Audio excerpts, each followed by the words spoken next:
Muy buenas, bienvenidos a este cuarto episodio ya, ¿quién lo diría? De Cicatrices del Cuero, el podcast en el que hablamos de la parte más dura del fútbol, las lesiones. Y hoy tenemos un invitado que de verdad que hace muchísima ilusión, a mí por lo menos, y creo que os va a hacer también a vosotros verlo por aquí.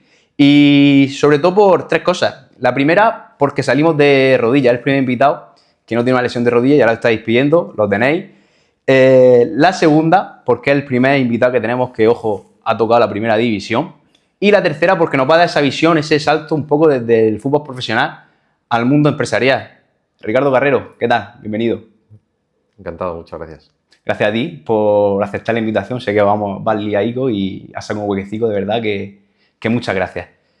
Como te he comentado, si te parece, empezamos repasando cómo empezaste tú en esto del fútbol hasta lo que has llegado a ser. Bien, muy bien. Afortunadamente empiezo en las categorías inferiores del Real Madrid, el cual pues me dio, lo hemos estado hablando antes, sobre todo una disciplina a mi entender maravillosa y tener una oportunidad de entrenar con entrenadores de primerísimo nivel como Rafa Benítez, Antonio Camacho, Vicente del Bosque, Tony Grande, Javi Jiménez, que luego fueron campeones del mundo. O sea, les tengo mucho cariño porque realmente aprendí mucho de ellos.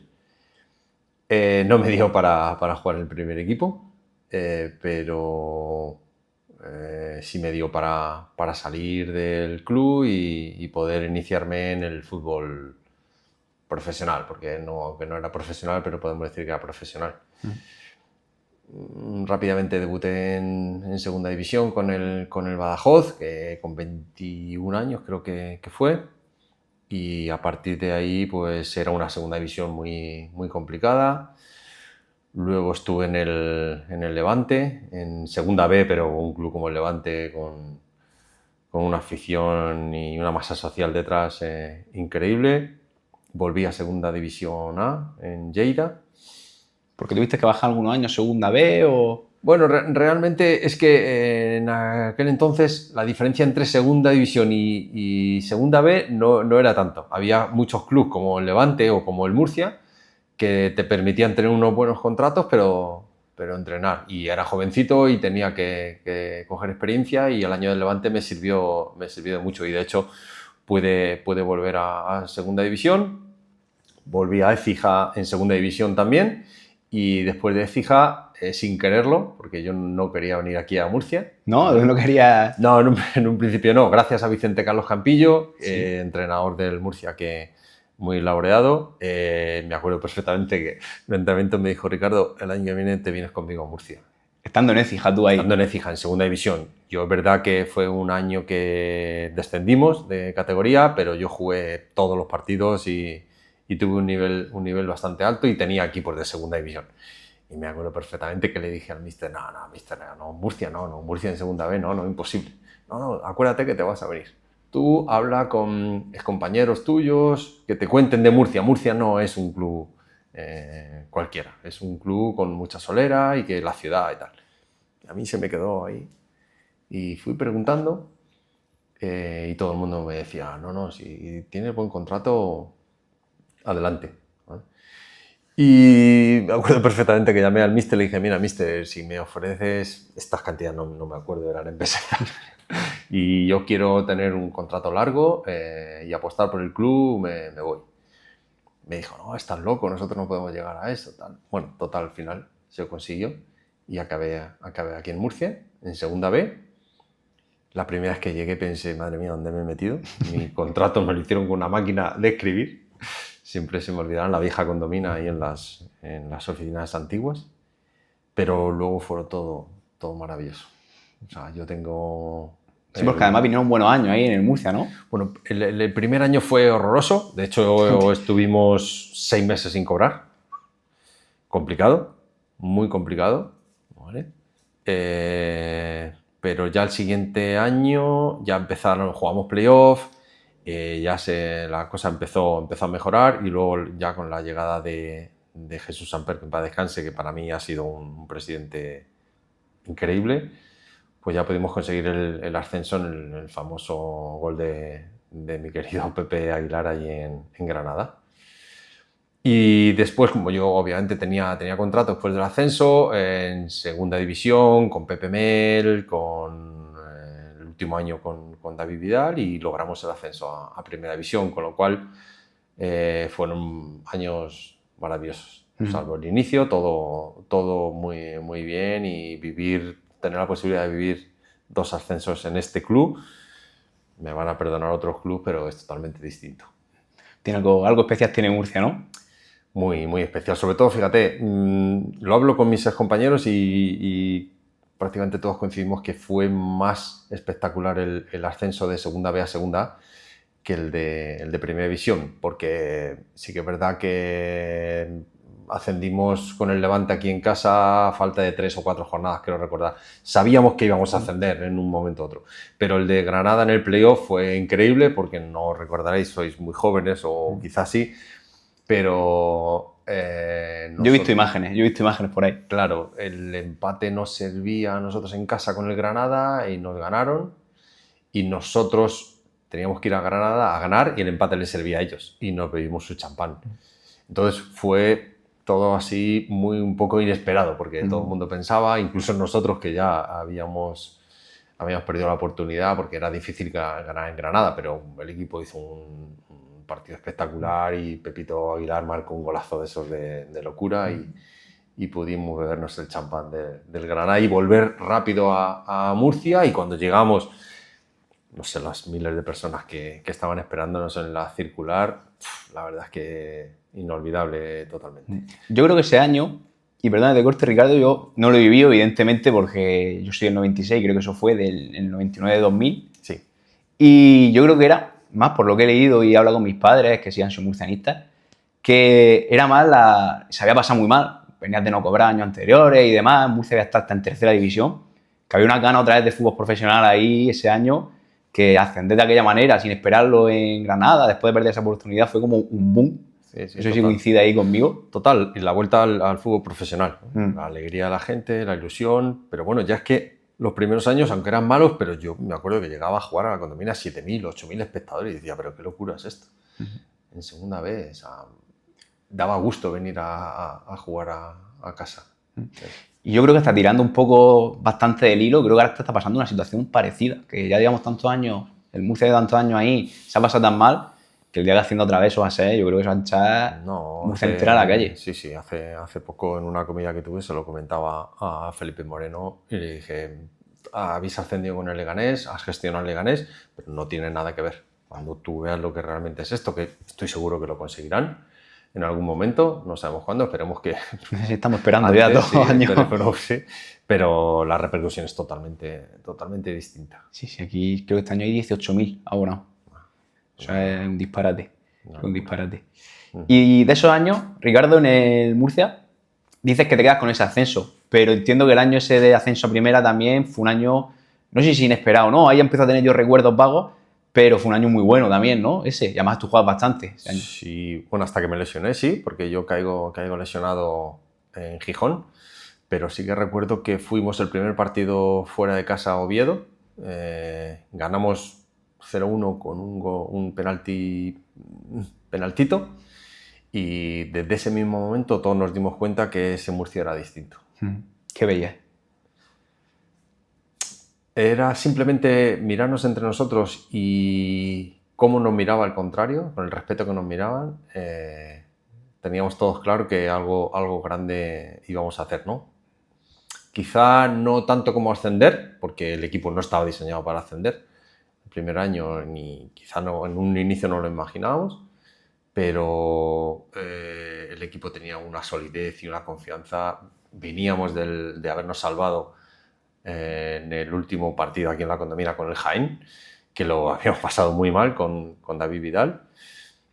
Muchos problemas internos, muchas cosas, y eso nos hizo que era prácticamente el mismo equipo el que competimos en primera división que el que nos salvamos, con algún retoque más, y eso nos hizo ser una piña y poder llegar a ascender a primera división, pero era sobre todo una solidez defensiva, era muy difícil hacernos gol, y nosotros ofensivamente, os recordáis con Ismael, Sí. que era una bestia. Ismael Caranca arriba. Sí. Y luego el míster, la verdad es que tenía sus cosas, bueno, vamos a dejarlas en difíciles. Pero, peculiar, ¿no? Peculiar, pero lo tenía muy claro. Él siempre nos decía, y tiene mucha razón, que el objetivo del fútbol obviamente es marcar gol, pero primero tienes que llevar el balón a las bandas, a las esquinas, como él decía, porque jugaba siempre con 2 delanteros, es verdad que él era valiente, siempre, en todos los campos, y había que centrar y había que someter al contrario, y así lo hacíamos, y un tono físico muy alto con Jesús Pérez, que fíjate, el prueba físico estaba, que ahora está en la selección de Estados Unidos, siempre ha sido un pionero en la parte física. Yo creo que él tiene mucha culpa de ese ascenso.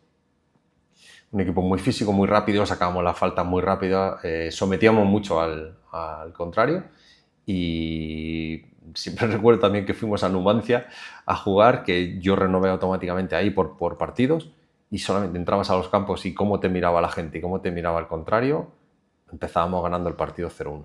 Joder, se echa de menos, ese Murcia, Como aficionado ya hablando, ese Murcia se echa de menos. O sea, nosotros íbamos a todos los campos con la sensación que íbamos a competir de tú a todos los equipos. Y así pasa. O sea, sí, así fue. Ascenso de calle, se puede decir, casi. Y algunos partidos ganábamos, no sin hacer méritos, pero con un poquito, enseguida el contrario se ponía nervioso, cometía errores, tal, y con poquito nos poníamos por delante. Y si nos poníamos por delante, chao, ya teníamos... Liquidar el partido, ¿no? Sí, sí. Y, joder, con el año que se hace, se asciende. Sé que es verdad que la lesión viene ahí en ese año, ¿no? Me has dicho segunda, pero voy a dar un pequeño saltito, si me permite, aunque ahora volvamos. Sí, claro. Se asciende. ¿Qué pasa ahí? Porque el equipo parece que la plantilla se deshace un poco, se cambia de entrenador incluso. Joder, con todo esto que me comentas, que había buena base, buena piña, hubiera sido buena opción, quizás, ¿no? Tirar con todo el bloque para primera división. Pues esa era la intención. Y de hecho es una anécdota que voy a contar y que puedo contar. Y es que Jesús Samper, el cual, como os he dicho antes, le tengo un gran respeto, un gran recuerdo, confiaba mucho en mí. Yo era el capitán en ese momento, y me llamó, ascendimos y me llamó a la habitación del hotel y me dijo: Ricardo, necesito que me ayudes a confeccionar la plantilla del año que viene. O sea, quiero que me hagas un informe a mí y a mi hermano, para que nos des los tips que tú harías con los compañeros que crees tú indispensables para el año que viene, y si algún jugador del mercado que crees. O sea, queremos que estés de la mano en esta confección. Y yo le dije: Jesús, joder, pues me halaga lo primero, y segundo, me encanta la idea, vamos a ponernos con ello. Entonces me dijo: habla con mi hermano, que él es el que va a coordinar. Lo primero que les dije es que debían de renovar a ciertos jugadores que terminaban contrato y habían dado un nivel muy alto. Insistí sobre todo en Tito, que os acordáis de él. Sí. Y fue el primero que no llegaron a un acuerdo por nada de dinero. Bueno, entonces sí que es verdad que de la intención que teníamos en un inicio, se terminó en ir haciendo contrataciones desafortunadas, a mi entender, desafortunadas. Y ahí se quedó todo, y el resultado pues lo vimos, ¿no? Incluso nos fuimos sin portero de pretemporada, a un equipo en primera división sin portero en pretemporada. Y con el porterazo que veníamos de segunda división. Claro, lo que pasa es que Reinke, pues bueno, pues él había prometido, o sea, había pactado con el club que podía salir si tenía un equipo de la Bundesliga, y quería volver a Alemania. Tengo todavía trato con Reinke, y Jesús Samper era una persona de palabra. Y entonces le permitió que se fuera. Y la verdad es que eso nos hizo mucho daño, porque Andrea era una auténtica locura. Una auténtica locura. O sea, era dificilísimo marcar un gol. Es otro de los personajes que yo achacaría ese ascenso, porque... Tiraba hasta los penaltis, ¿no? Creo. Y las Sí, faltas, sí, yo recuerdo, tengo era. pequeños vagos recuerdos, y tenía yo 6-7 años, pero me acuerdo de eso. Sí, fallamos algunos penaltis, y un día el míster dijo: es que claro, es que Renque le pegaba la pelota, que es que era una locura. O sea, en el campo de Copatilla donde entrenábamos, pasaba la portería, sacaba de puerta y la portería la pasaba. O sea, No, animal. teníamos que decirle, para, que es que, o sea, era una cosa loca. Yo creo que es el mejor, junto con mi mejor amigo que jugamos juntos en el Real Madrid, con Coque Contreras, que también llegó a un nivel muy alto. Yo creo que ha sido el mejor portero, el mejor compañero como portero que yo he tenido nunca. Sí, Una locura. Que son nombres potentes, ¿eh? En la mesa son nombres potentes. Sí. Bueno, pues ahora sí, damos el saltito para atrás, como te he comentado. Dices que ese año es cuando viene la lesión que luego te trae más de un disgusto, ¿no? Cuéntanos, ¿cómo fue? ¿En qué partido? ¿Qué momento? ¿Cómo empezó la cosa? Sí, así es. Yo creo que fue la jornada, quiero recordar, 15-16 en el Molinón, en Gijón. En un momento que yo me encontraba, porque yo no empecé de titular la liga, siempre me pasaba todos los años, que me costaba Las pretemporadas arrancar las pretemporadas y tal. O los veranos, que eran duros también. Es que en aquel entonces todos parábamos. Y yo, equivocadamente, siempre decidía parar 15 días, 16, 17 días. Parar absolutamente. Claro, el inicio me costaba muchísimo. Yo era alto, con cierto peso, aunque no tampoco mucho, pero sí que me costaba iniciar, ¿vale? Entonces, prácticamente todos los años no solía iniciar de titular o no estaba en mi mejor momento, ¿vale? Este año pasó lo mismo, pero a partir del tercer o cuarto partido ya cogí la titularidad y estaba a un nivel altísimo. Yo siempre lo digo, que nunca me había encontrado tan potente, tan rápido y tan bien, y todo el mundo me lo decía, yo sí lo sentía. En una jugada con David Villa fui a salir a tapar en una pelota y se me quedó la pierna, los tacos. Había llovido, el Molinón tenía un césped espectacular, pero muy tupido. Nos habíamos puesto tacos de aluminio altitos porque los necesitábamos. Me quedé enganchado y fue como si alguien me hubiera pegado un tiro desde la grada. Yo no sabía qué había pasado. Noté un dolor increíble en el peroné y así fue. Rompí el peroné por torsión, salió por 3 sitios distintos, todos los ligamentos del tobillo y la membrana que une la tibia y el peroné. Rompí todo lo que me podía... Todo, ¿no? Digamos un tobillo, tibia, peroné catastrófico. Todo, absolutamente todo, ¿vale? Entonces tuvo que entrar a la camilla por mí y de la camilla directamente al hospital. Entonces en ese momento ya sabías que ahí algo gordo había pasado, ¿verdad? No, estaba claro que en el momento... El dolor que sentí, nunca he sentido un dolor así, pero sí que es verdad, curiosamente, dejó de dolerme durante unos minutos más y luego me acuerdo de ir en la ambulancia y llegar al hospital en Gijón con unos dolores increíbles. Y tal fue así que me bebí un Nolotil. O sea, en vez de pinchármelo me decían que no me lo podían pinchar y cogí el dolor. Arturo, el fisio, me dijo, mira, porque es que no podía aguantarlo y me bebí un Nolotil. O sea, brutal. Joder. Me dijeron que me tenían que operar allí, les dije que no, que yo quería que me operaran Ripoll y de Prado aquí en Murcia, bajo mi responsabilidad. Me monté en el avión de vuelta con mis compañeros como pude y llegué aquí y al día siguiente me operaron. Operación previa radiografía, entiendo, ¿no? Que eso tuvo que ser un desastre. Si ves la radiografía, eso tuvo que ser... No, un desastre auténtico. Entonces me tuvieron que poner una placa de titanio para sujetarme el hueso, ¿vale? Y así fue como inicié la recuperación, pero fueron cerca de 6 meses de inicio de recuperación. Perdí prácticamente toda la movilidad del tobillo, encima era mi tobillo derecho el bueno. Intenté seguir, pero al ponerme una placa y ser tan alta, porque al ser por torsión estaba muy alta la fractura, la placa, cada golpe que me daban, en pretemporada, no fuimos en pretemporada a primera división, me fisuraba el hueso. Entonces... Iba como limando, digamos, el hueso. Claro, me iba limando, hacía cada golpecito, hacía palanca, pum, y me fisuraba. Entonces tenía que volver a parar, esperar a que cicatrizara otra vez el hueso, volver a iniciar, pero así hasta 3 veces y ya no puede ser. Entonces... ¿Y cuánto tiempo tenías que parar, Ricardo, ahí entre...? Pues más o menos paraba 25 días, un mes... Hasta que se pasara el dolor un poco, que hubiera una imagen... Hasta que me permitiera entrenar. Sí. sin dolor, pero yo entrenaba con dolores. Sí, que había o sea, dolor me tenía ahí, que ¿no? tomar antiinflamatorios o me tenía que pinchar o me tenía que tomar por boca antiinflamatorio para poder entrenar. ¿Vale? Y eso me permitía un poquito, pero claro, tenías que volver a iniciar otra vez, a empezar a correr, a ponerte Coger en la forma forma. otra vez, claro. Y luego, claro, otro golpe, otra vez a parar. Ha parado.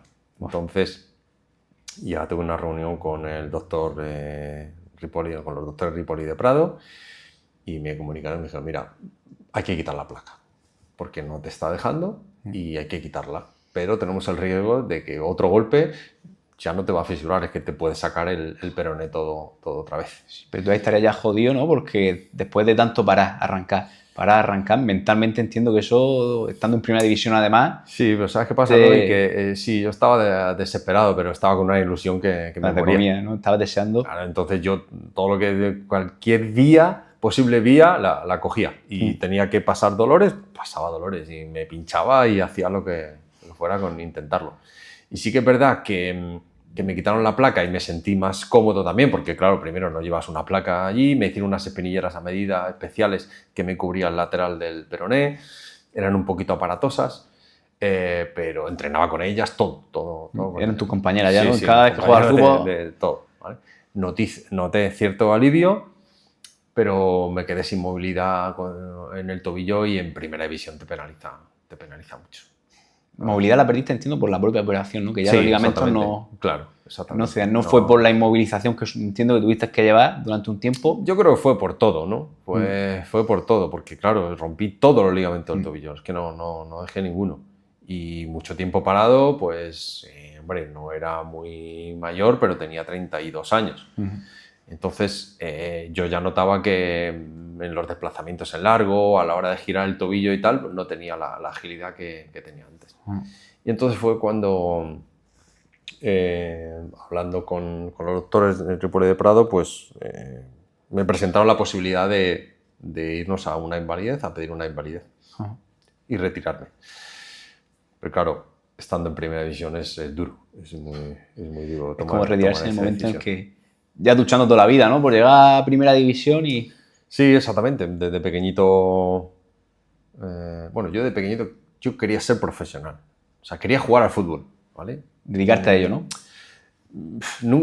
Yo, por lo menos en mi caso, no piensas, oye, voy a llegar a primera división o tal. Rápidamente debuté en segunda división, en el fútbol profesional, que eso ya te da mucho. Yo veía que cada vez estaba mejor y tal. Y bueno, obviamente quería vivir el ascenso, sobre todo con el Murcia, y jugar en primera división.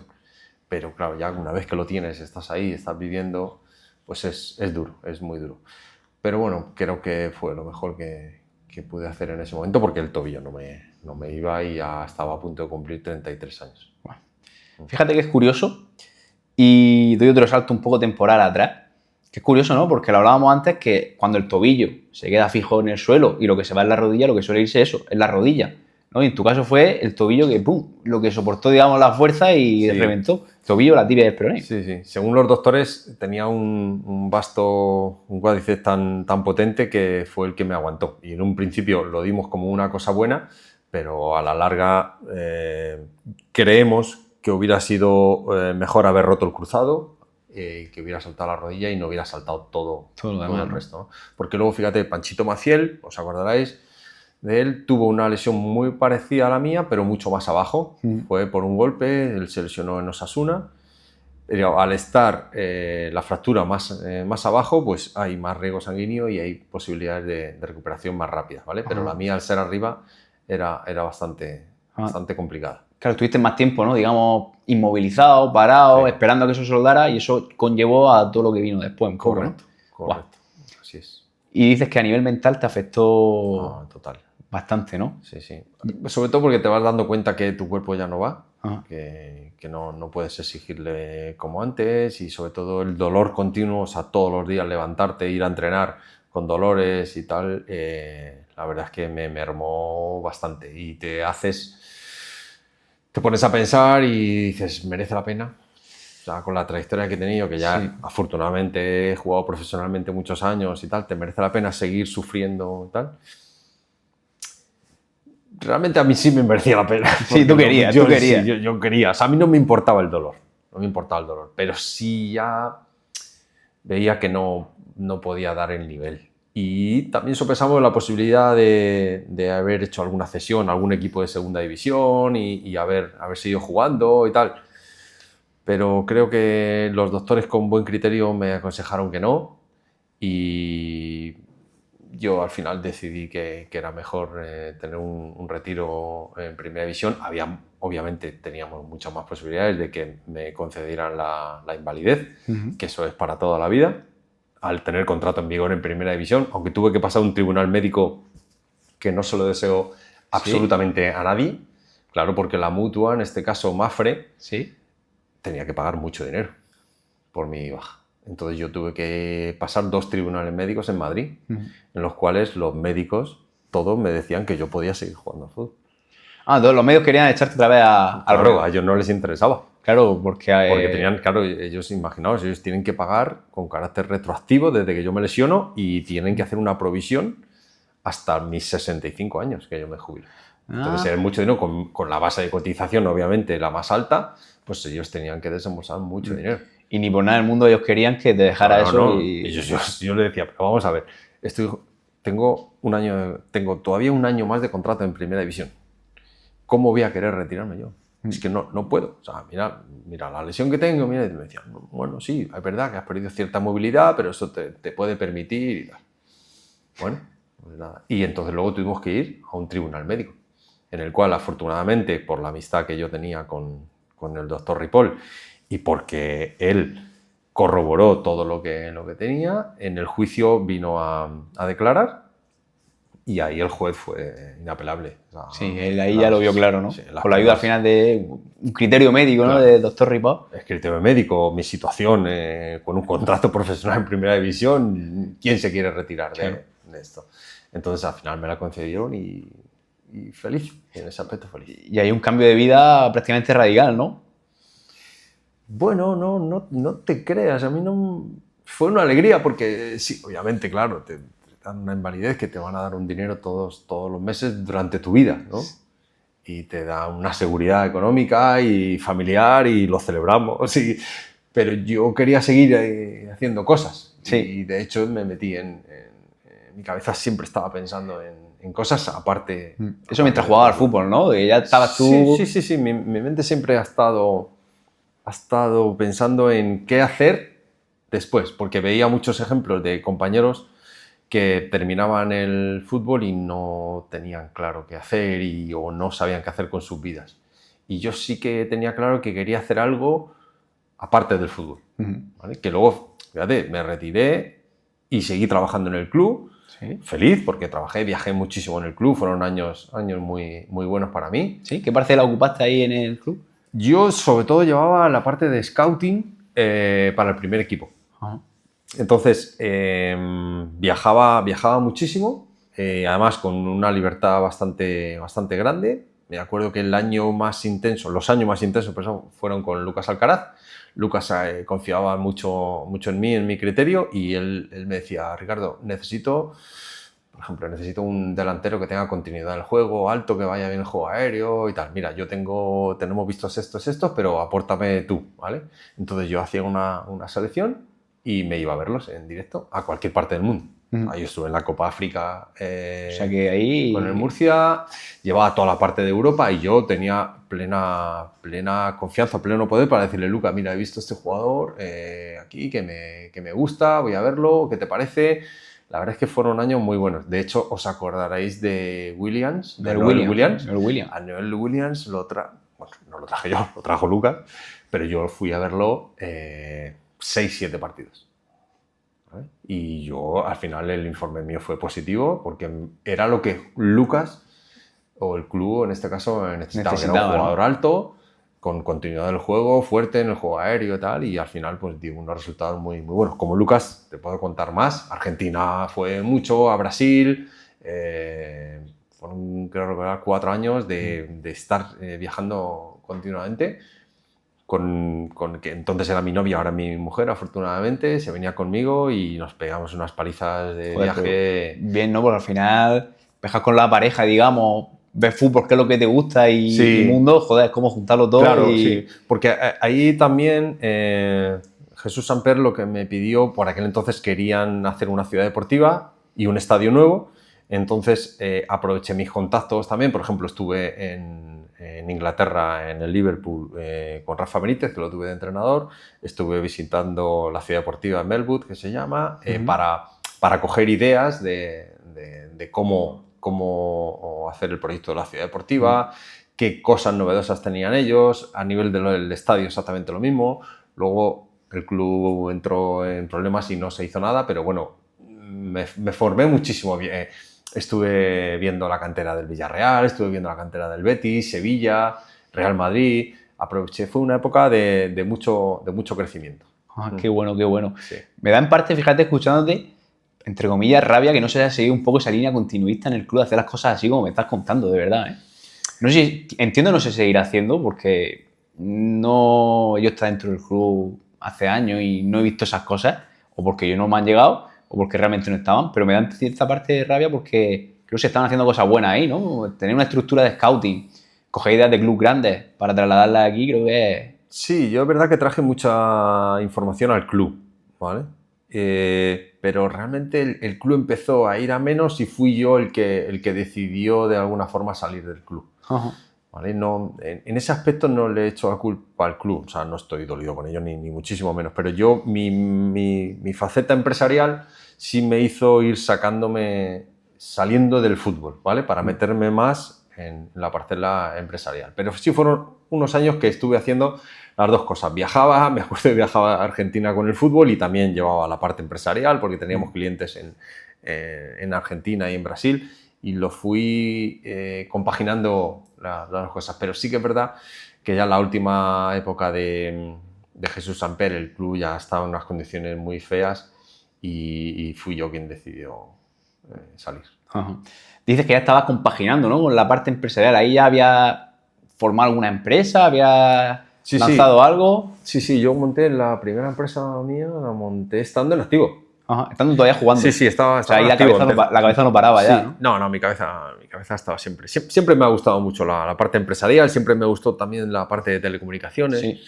Y de hecho, antes de retirarme, sí, ya habían montado una sociedad y habíamos empezado poquito a poco, ¿no? Es que montan las sociedades y empieza todo a funcionar, pero poquito a poco. Es una duda que yo tengo, de verdad te lo digo, ya como persona. ¿Cómo empieza una empresa? ¿Cómo empieza el momento que tú dices, tengo ideas, sea en teleco, sea en el fútbol, sea lo que sea? ¿Cómo empiezas? Primera piedra. No, yo no tenía ni idea, Luis. No tenías ni idea. No. Yo en mi vida ha sido todo a base de golpes, ¿vale? Yo no tengo estudios superiores, pero mi cabeza sí que ha querido hacer las cosas. Yo lo que tenía en ese momento era un poquito de dinero, ¿vale? Y muchas ideas. Y entonces, esta empresa, la primera que monté de telecomunicaciones, pues obviamente me junté con dos socios que sabían más parte de telecomunicaciones y bueno, pues poquito a poco empezamos a facturar y empezamos a ganar un poquito de dinero, a perder, a pegarme golpes porque cuando no controlas o no tienes esa experiencia o incluso yo me atrevo a decir que la primera empresa la monté sin saber lo que estaba haciendo, pero me lancé y bueno, pues poquito a poco fuimos creciendo. En un principio éramos 3 socios, lo que pasa en todas las empresas, empieza a haber ciertas discrepancias y tal, me quedé yo solo y poco a poco fuimos creando una empresa que empezó a facturar en varios países, empezamos a internacionalizar y bueno, pues es que... Y tiró para arriba, ¿no? Entiendo que... Sí, no, la empresa empezó a crecer. Creo que tengo la habilidad de rodearme de personas adecuadas. Eso sí que yo, como os he dicho, no tengo estudios superiores ni tengo unos altísimos conocimientos en ese momento de telecomunicaciones, que era la empresa, pero sí tengo la habilidad de rodearme de gente que sí que... o de saber identificar quién sabe y quién puede ser productivo. Y poquito a poco fuimos creciendo, tanto fue así que yo decidí mudarme a Sudamérica a vivir con mi familia porque detecté un nicho de negocio muy interesante allí, cogí a mi familia que gracias a Dios, mi mujer me apoya en todo y fue la primera que dijo, dale, vámonos. Importante. Sí, no, importantísimo. Sin ella hubiera sido imposible. Y mi hijo era chiquitito, tenía 8 años, entonces lo podíamos manejar y entonces nos fuimos a la aventura, a Colombia. Estuve viviendo 3 años en Bogotá. Logré cerrar un contrato espectacular con Telefónica México, sí, y la empresa empezó a crecer. Empezamos a disfrutar, la verdad, porque no era una empresa en la que me apasionara. ¿A qué era ¿a qué se dedicaba exactamente la empresa? La empresa era de Teleco, pero era Teleco, y lo que hicimos fuimos una de las primeras empresas que empezó a virtualizar centralitas. Las centralitas convencionales de toda la vida, estoy hablando hace 20 años, que eran físicas, pues empezamos a virtualizarlas. ¿Qué ¿Vale? sentido? ¿Desde casa? No, no existe nada físico. Sí. O sea, la centralita, el servicio de centralita, la típica centralita de cuando llamas, sí, bienvenido, tal, si conoce la extensión, marque 1. Bueno, pues eso, hace años era todo físico, en lo cual tú, si tenías un negocio aquí, tenías una centralita, una caja, sí, ¿vale? Que esa caja es donde estaba el hardware y el software que tú lo podías configurar. Sí. Pues eso nosotros lo suprimimos y lo subimos todo a la nube. Ajá. Claro, entonces, ahora, pues dices, bueno, tiene sentido, pero hace 20 años... Claro, a mí me lo explica y es como lo viví, lo he visto. De hecho, los primeros clientes aquí en Murcia, yo recuerdo uno, y la Tura Asperio nunca se me olvidará, que después de contratarnos la centralita, de montarle todo, el dueño me preguntó, bueno, ¿y dónde está la centralita? ¿Cuándo vas a poner la centralita? Y dije, no, señor. No había contratado todavía una virtual. Y me dice, ¿cómo que virtual? ¿Eso qué es? Él no sabía ni lo que había contratado. No sabía ni lo que había contratado. Estaba flipando. Y me decía, pero si funciona. ¿Y dónde está? No lo entendía. Bueno, pues está en unos servidores. Pues si le decían la nube ya se volvía loco. No, está en unos servidores. Qué bueno. En Madrid. Sí. En Madrid, pero ¿cómo es posible si estamos aquí? O sea, él descolocado, luego te echaba y todo. Diciendo, No. Me decía, a ver, si estoy feliz porque funciona, porque estoy viendo que funciona, pero no lo entendía. Tuvimos la habilidad de migrar la Universidad de Murcia con 18.000 extensiones y la empresa empezó a crecer y, claro, detectamos un nicho de negocio increíble en Sudamérica. Qué bueno. Entonces, pues tenía 2 opciones, o enviar a alguien o irme yo. Y bueno, como os he dicho, fuimos para adelante gracias a mi mujer y vivimos una experiencia familiar espectacular, buenísima. Descubrimos un país que es una locura. Obviamente, Sudamérica, Colombia, no es España, no se vive como vivimos aquí, con la tranquilidad de ir por la calle tranquilamente y tal, pero sí que es verdad que no, afortunadamente no tuvimos ningún problema y tuvimos una experiencia increíblemente buena a nivel familiar. Conocimos muchísima gente, mucho español que hay allí, mucho colombiano, muchos países alrededor. La riqueza que le dimos a nuestro hijo pues es enorme y nosotros pasamos unos años muy buenos. Qué bueno, qué bueno. Y todo a raíz al final de la empresa, qué bueno. Sí, toda la empresa, porque si no era impensable. Lo que pasa es que ya empezaba a ser un poquito tedioso para mí porque empezamos a crecer mucho. Yo ya llevaba México y Colombia, tenía que estar viajando mucho, tenía que dejar a mi familia no sola, porque nosotros, obviamente, en ese país necesitas tener gente alrededor que te ayuda. Si teníamos un chofer, que aquí un tema del chofer lo vemos como algo de lujo, pero allí no, allí es necesario. Y cada vez me costaba más el tener que estar viajando tanto. De hecho, habíamos decidido mudarnos a México porque el negocio de México estaba creciendo más, pero bueno, salió la venta de la empresa y entonces ya paramos la mudanza y al final la empresa se vendió y volvimos para España. O sea que ya el salto total de futbolista a empresario dado, digamos, ahí. Sí, total. O sea, mi caso es un caso de éxito a base de golpes, pero de éxito de un futbolista. De hecho, a todo el mundo le decía que había sido futbolista y la gente le costaba creer porque no identifican la figura de un futbolista que luego... Con empresario, claro. Sí, claro. Con la empresa, ¿no? Siempre viene de parte de pues una persona que ha estudiado, que ha tenido estudios superiores y tal. Pero fíjate, ahora la empresa que he fundado ahora... uno de mis socios es Ricardo Pérez Zabalza, que fuimos compañeros y ascendimos a Primera División juntos, que él es ingeniero industrial y bueno, pues es otro caso otro caso de éxito. Lo que hablabas, ¿no? Juntarte con personas al final que aporten, que sumen y que entiendan al final del tema y te lleven un poco. Sí, hacia exactamente. adelante. Sí, porque bueno, en mi caso, una vez que vendí la empresa, nos volvimos a España y me acuerdo que mi mujer me dijo, bueno, ¿y ahora qué? O sea, se para esto y ya después de tanto ritmo Claro, de fútbol, claro. empresa de aire, O sea, se para esto tanto ahora. ritmo primero de fútbol, luego de viajes internacionales, yo sin parar. Eso es difícil también, parar ahí cuando llevas tanto ritmo, creo que también es difícil. Claro, pero ¿sabes qué pasa? Nos paró la vida, porque entró el COVID. O sea, vendimos la empresa, inmediatamente, a los poquitos días, entramos en...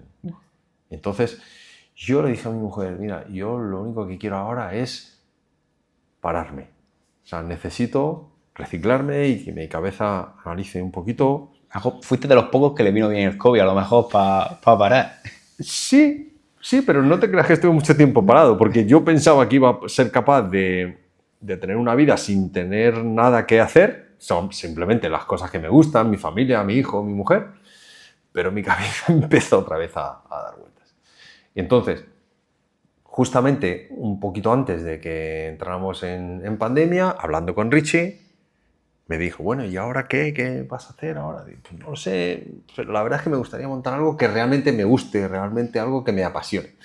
Richie tiene una empresa de eficiencia energética espectacular, lo ha hecho también muy bien. Y un día comiendo dijimos, joder, ¿por qué no montamos algo que realmente nos guste, nos apasione y que podamos ir empezando poquito a poco sin tener una exigencia y tal? Dijimos, venga, vamos a montar algo de fútbol. Nos gusta el fútbol, vamos a montar algo de fútbol. Y empezamos a investigar, a ver un poquito, y vimos que la parte de analítica deportiva, pues que había un nicho de mercado ahí que no estaba cubierto y que podíamos ir creciendo. Sí, porque está un poco coja, ¿no? Ahí esa parte... No, estaba y está coja. Y yo creo que bueno, nosotros ahora, si te parece, entro un poquito más en profundidad lo que hacemos. Sí, claro que sí. Pero hay una necesidad muy grande. ¿Vale?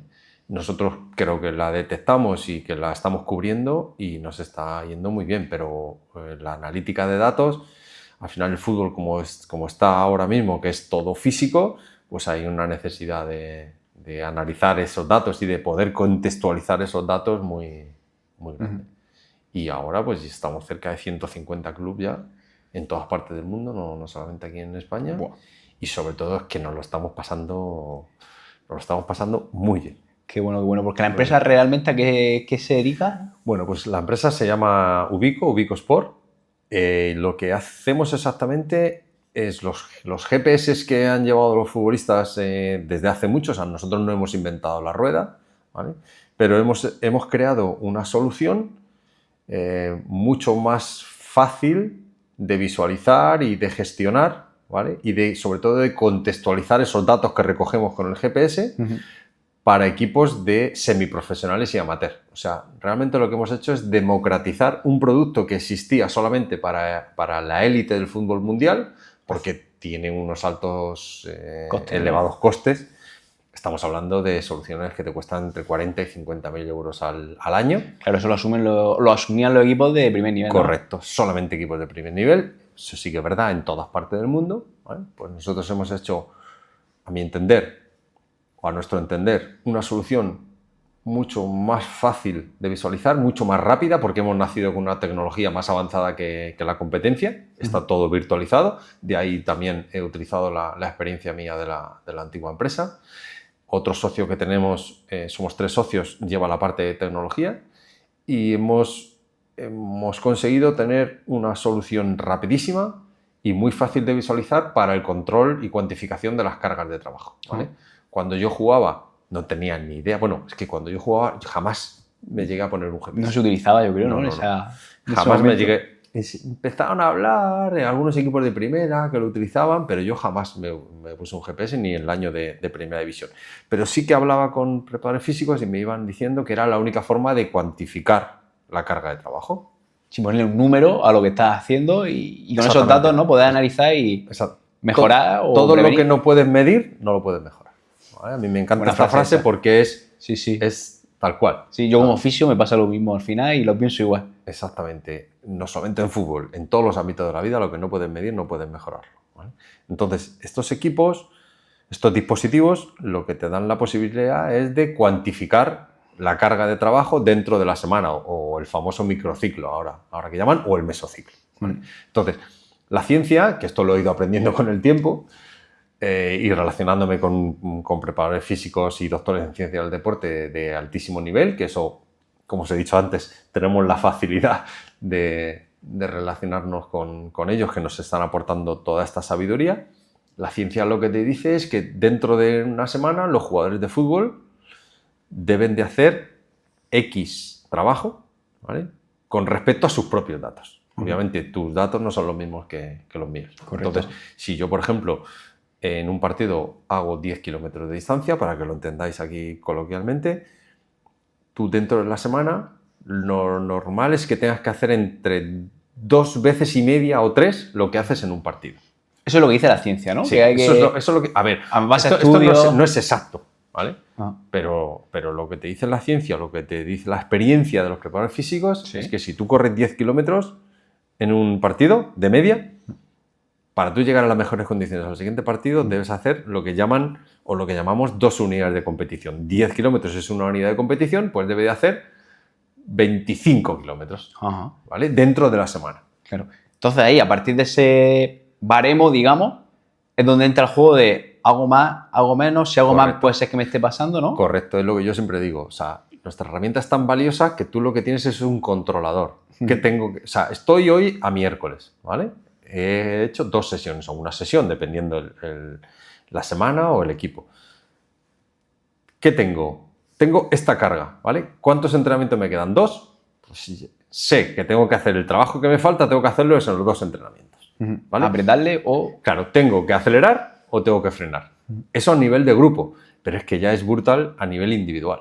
Claro, esto nos permite, o a los equipos lo que les permite es hacer las famosas compensaciones. O sea, los jugadores que no han jugado el partido completo, que han hecho a lo mejor 30, 40 minutos o no han jugado, tienen que hacer el trabajo durante la semana que no hicieron el domingo. Claro. ¿Cómo lo cuantificas? Es la única forma. Claro. Pero ya pasamos también, aparte de... Ya no cuantifican minutos, ¿no? Porque los minutos puedes jugarlos o no puedes jugarlos, pero cuando los juegas, ¿de qué manera los juegas? Entonces ya pasa a cuantificar qué hacen esos minutos. Que no lo mismo jugarlo andando que jugarlo a máxima intensidad. Claro, ahí entramos en métricas que son totalmente, bueno, o sea, muy importantes, por ejemplo, que es la distancia en high speed running, a partir de 21 kilómetros, y la distancia a partir de 24 kilómetros, a partir del sprint, ¿vale?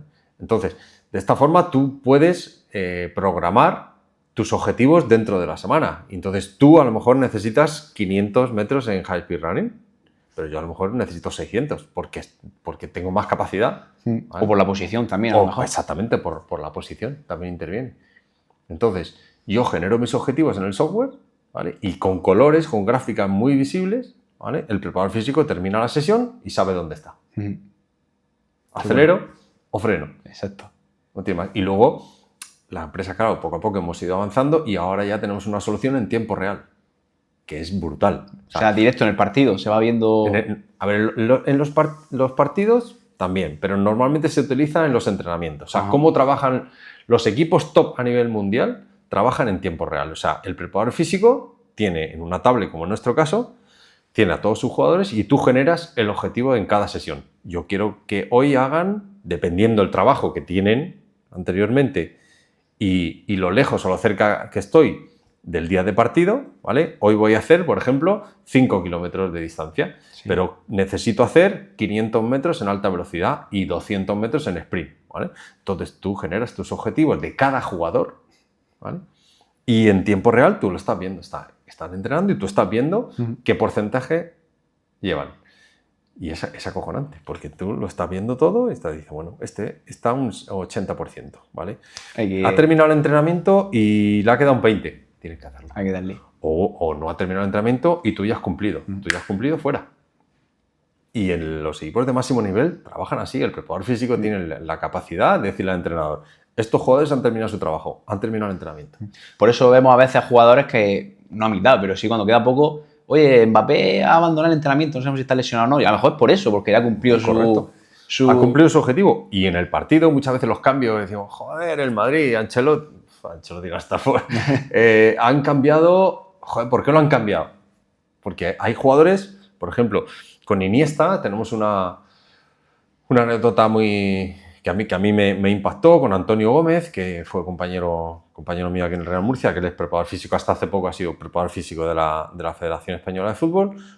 En su época que estuvo en el Barcelona nos decía que Iniesta se lesionaba continuamente y no sabían por qué le venía. Y después de analizar datos y tal, se dieron cuenta que cuando llegaba a su 80-85% de su distancia en high speed running, a partir de 21 km por hora, que estaba más o menos en 800 metros, creo que me dijo más o menos, ¡pum!, caía lesionado. Muscularmente, entiendo. Claro, exactamente. O sea, decía, mira, esto es matemático, ¿qué pasa? ¡Pum! ¿Qué tenían que hacer? Lo estaban monitorizando, entrenamientos, partidos, absolutamente todo. Y cuando llegaba, ya es que ni se la jugaban, cuando llegaba a ese 80%, fuera, cambio. Estuviera el partido o estuviera, porque claro, te estás jugando la lesión. Sí, más vale perder los 20 minutos que no un mes. Correcto. Qué bueno, qué bueno. Así es. A ese punto llegamos. ¿Y hacia dónde avanza eso? Porque se puede entrar más todavía. Entiendo que a lo mejor a coger más datos, pero joder, ya en directo, ya es... Bueno, ahora en lo que estamos es con los motores de inteligencia artificial. Claro, nosotros, aparte de los GPS, lo que damos un servicio a los clubes grandes, porque estos ya son trabajos más a medida, en los cuales cogemos todas sus fuentes de datos, ¿vale? Que son muchas. Estamos hablando de cargas internas, externas, de GPS, pueden ser de nuestra marca, pueden ser de otra marca, que también las integramos, datos médicos, datos nutricionales, datos de scouting, datos técnicos, datos tácticos.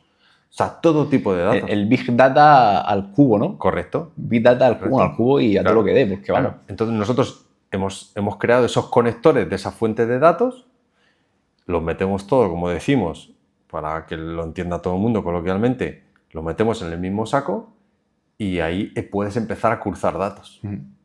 Y los motores de inteligencia artificial son los que te dicen, te ahorran todo ese trabajo.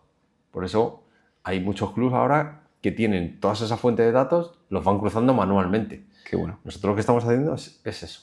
Hacerlo un poco más ágil, ¿no? Claro, más ágil, pero es que es brutal, porque tú ya, si tienes datos técnicos, físicos, que los tenemos tanto de partido como de entrenamiento, tuyos propios y del rival, ¿vale? Ya puedes empezar a hacer simulaciones técnico-tácticas. Joder. Entonces tú le puedes decir a la IA ya, soy el Real Murcia, voy a enfrentarme al Córdoba, yo voy a presentar esta alineación y ellos van a presentar esta alineación. Ahí hay debate, ahí puede haber un debate brutal, ¿no? Porque de hecho ya lo hay, ¿no? Hay gente que dice, el fútbol de ahora es muy medido, comparado con el de antes, muy al milímetro, pero que parece ser que puede ir más todavía, pero el de antes era un poco más imprevisible, ¿no? Tú ahí, dentro de ahí, no sé si puedo intuir por dónde...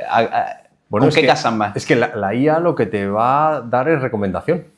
Y la última decisión es tuya. Sí, evidentemente no es la realidad. Pero nosotros, claro, ya hemos hecho simulaciones y entonces te dice, bueno, yo voy a presentar esta alineación, supuestamente me voy a enfrentar a esta alineación y la IA te dice, bueno, tu lateral derecho, ¿vale? Tiene estas características, tiene esta distancia en alta velocidad, tiene esta distancia total, tiene esta distancia en high speed running. A partir del minuto 60 su alta velocidad empieza a bajar y se va a enfrentar a un jugador que tiene picos de velocidad más altos, que tiene más distancia en high speed running y que los suele mantener en más tiempo, ¿vale? Te recomiendo que a partir del minuto 60 hagas un cambio a este otro jugador que tiene esta velocidad, que te va a responder de esta forma y tal. Y dices, madre mía. Te puedes volver loco. Y fíjate, ahora me surge a mí la pregunta. ¿La figura de entrenador ahí dónde puede quedar? Bueno, a ver, el entrenador es el que tiene el último que toma decisión, decisiones, ¿no? Claro, pero le estás poniendo una cantidad de herramientas para la ayuda de toma de decisiones inteligentes brutal, porque esto está basado en datos objetivos, no subjetivos. Qué bueno. Estos son datos reales. Sí, sí. ¿Vale? O sea que ya... Luego, obviamente, el fútbol pueden pasar muchas cosas. Tú puedes plantearlo, sí, al final pero la tiene pelotita parte puede de azar entrar, no puede entrar, ¿vale? Pero, sobre todo, para la capacitación y mejora del rendimiento, sí, es brutal. Yo ahí, al final, como fisio que soy, le veo un campo brutal a nivel de prevención. sobre todo ya en rendimiento no entro, pero a nivel de prevención, saber, oye, estamos llegando al límite, Claro. fuera, que estamos a jueves y Claro. jugamos sábado. Utilizamos mucho el ratio de fatiga aguda crónico, Sí. que es discutido, ¿vale? Bueno, una Pero- manera de medirlo al final. Exactamente, es una forma de medir. Si es Sí. que al final son todo formas de medir. Ahí, fíjate, corrigiéndome a mí mismo, es que lo exacto no existe tampoco, Claro. los 100%. Pero bueno, no, es que, o sea, la verdad absoluta no existe, Exactamente. pero tiene forma de medirlo. Entonces, pues yo he hablado con muchos doctores en ciencia del deporte y con mucha experiencia, preparadores físicos, que te dicen que han tenido muy poquitas lesiones cuando sus jugadores están dentro del ratio de fatiga aguda crónico. Sí. Pues algo tendrá. Sí, yo Claro. creo, yo sí y alguna vez lo he utilizado y creo que es buena herramienta. Claro. Una herramienta. ¿Verdad? Que bueno, pues dentro del fútbol que, por ejemplo, yo he podido tocar, te puedes volver loco porque no tienes herramientas como las que tú dices de que te faciliten ese cruzar datos, que si pasa un cuestionario de cómo has descansado, cómo has dormido, cómo Claro, estás, exactamente. con el agudo crónico, con la velocidad máxima en alta velocidad, o sea, con los metros en alta velocidad. Pero, claro, creo que hace falta este tipo de herramientas, Claro. un poco que te ayuden a cruzar todo Claro. este tipo de datos Y y luego te... hay una parte que a mí me gusta mucho, que es la parte psicológica de los jugadores a la hora de que saben que están monitorizados, ¿vale? Porque su rendimiento, Aprietas, Daniel, ya saben que tiene el dedo en el culo. lo solamente llevan. por poner un GPS a un jugador, yo te aseguro que su rendimiento Sí, porque chiva. se eleva. Puedes decir que chiva... Primero, se siente monitorizado, sabe perfectamente lo que estás haciendo, ¿vale? Primero, le estás mandando un mensaje que es que al club le interesa su salud, primero, porque no quiere que se lesione y intentan mejorar su rendimiento. Y solamente él, nosotros disponemos de una app donde ellos pueden ver sus propios datos, solamente sus datos, y tienen donde en la propia app pueden rellenar preguntas wellness, a ver cómo se encuentran, en el cual la IA ya te va dando recomendaciones, ¿vale? Y el RP, el esfuerzo objetivo de cada sesión, ¿vale? En el caso de las chicas, el fútbol femenino, que nos está creciendo también mucho, ellas tienen un control menstrual, ¿vale? Donde, claro, la menstruación impacta directamente en la lesión de las chicas, con lo cual el preparador físico, antes de que lleguen y antes de que él prepare su sesión, ya sabe en qué estado se encuentra cada chica. Entonces, todo esto lo que te hace es una mejora del rendimiento deportivo y la salud. Nosotros, sobre todo, estamos basados en la salud para evitar lesiones, en este caso musculares, porque el resto no las puedes evitar. Qué bueno, qué bueno. Y además le veo muy, joder, muy interesante el hecho de, claro, cuanto más abarques, más controlas. No sé si llegará al punto nos quedaremos sin invitados, porque las lesiones ya no existirán, pero No, joder, mola. No lo creo. Yo creo que en el fútbol se siguen lesionando los jugadores, obviamente. La diferencia está en que los jugadores ahora corren a 36 km por hora. Más rapidez, ¿no?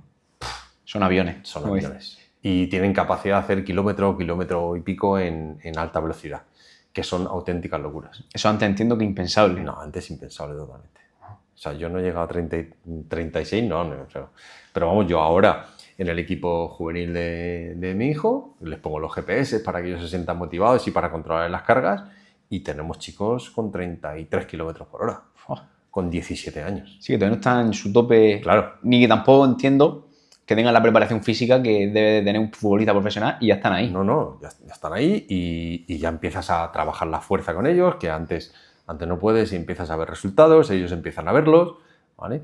Ahora nosotros tenemos dentro del software para protegerlos muscularmente.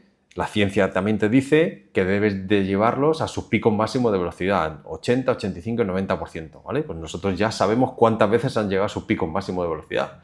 Y si no llegan, tienes que exigirlos a que llegan para protegerles, Sí, que sí. es totalmente distinto.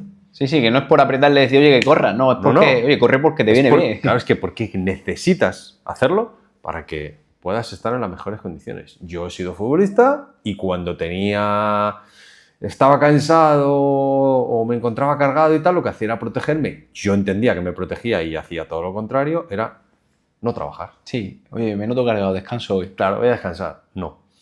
Tienes Tampoco que había habituar a tu cuerpo. No había los medios ni el conocimiento de ahora.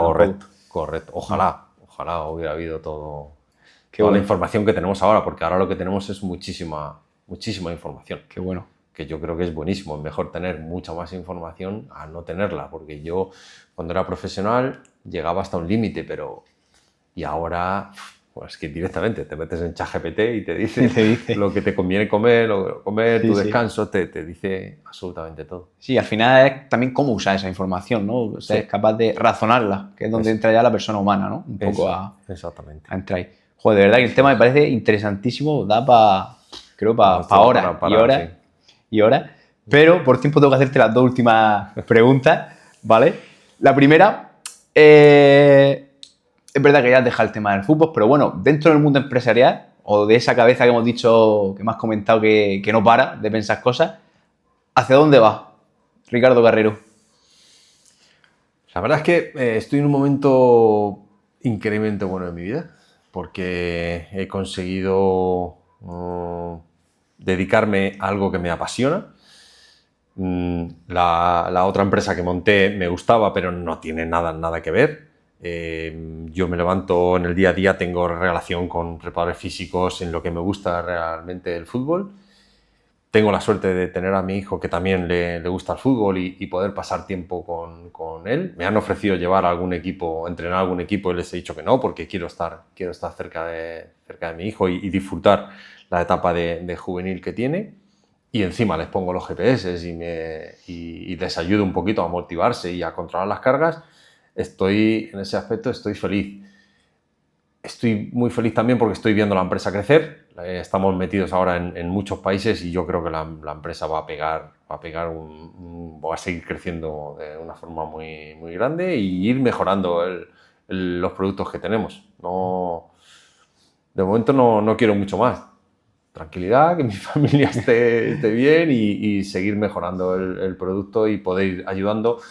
Cuanto más club, mejor, porque ahora date cuenta que el que tú puedas dar este servicio a equipos de tercera división o de preferente alguno que tenemos, que incluso juntan los jugadores dinero para pagar los GPS o tenemos experiencias muy bonitas de jugadores que compran el GPS individualmente porque quieren mejorar. O sea, porque tenéis ese servicio, ¿no? De Sí, compra sí, nosotros individualizada. tenemos también, no es algo que nos interese mucho, ¿vale? A nivel económico, pero sí que tenemos muchos preparadores físicos que controlan las cargas o asesoran a jugadores de fútbol de muchas categorías y ellos nos compran los GPS para tener ese control de cargas y poder mejorar, ¿vale? Entonces, cuando me junto con esos futbolistas, que ayer un chico de Santander, tuve una videoconferencia con él y le fui mostrando todo lo que podía hacer y le veía la cara de decir, joder, cómo me gusta el tener mis datos, que sé que los puedo ir mejorando, ir haciendo comparativas. Esa parte me apasiona, me gusta mucho el poder ayudar a los equipos a mejorar su rendimiento y otros equipos juveniles que jamás habían pensado que iban a poder tener una herramienta como esta que les dé. Y sobre todo, si luego ya esos equipos pues van ganando y van mejorando su rendimiento, pues ya ni te cuento. Pues ojalá que sí, que veamos a Ubico por lo más lejos posible que pueda y en todas las categorías del fútbol español que se pueda, ¿no? Y nacional e internacional, Sí. que habéis dado el salto. No. Y la última que no te he avisado antes, quizás te la podría haber dejado caer, es que ¿a quién crees que puede sentarse en esa silla? Que nos cuentes un poco su historia, si ha tenido una lesión larga, de larga duración. ¿Quién crees que puede venir por aquí? ¿Quién nos recomienda? Siempre suele pillar esta pregunta. Es que tengo muchos compañeros que se han lesionado. Claro, ¿quién no se ha lesionado en el fútbol? No sé, me pilla hasta aquí de Murcia, por aquí Nos pilla más fácil ahora mismo, sí.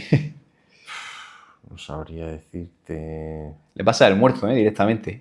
O sea, piénsalo bien. No sabría decirte a alguien que se haya lesionado, Sí, porque... que ha tenido una lesión de larga duración. Oye, que aquí soñamos en grande también, que estamos empezando, pero quizás no esta temporada, no la siguiente, pero en algún momento, aunque sea por ahí de otra parte de España, podemos llegar.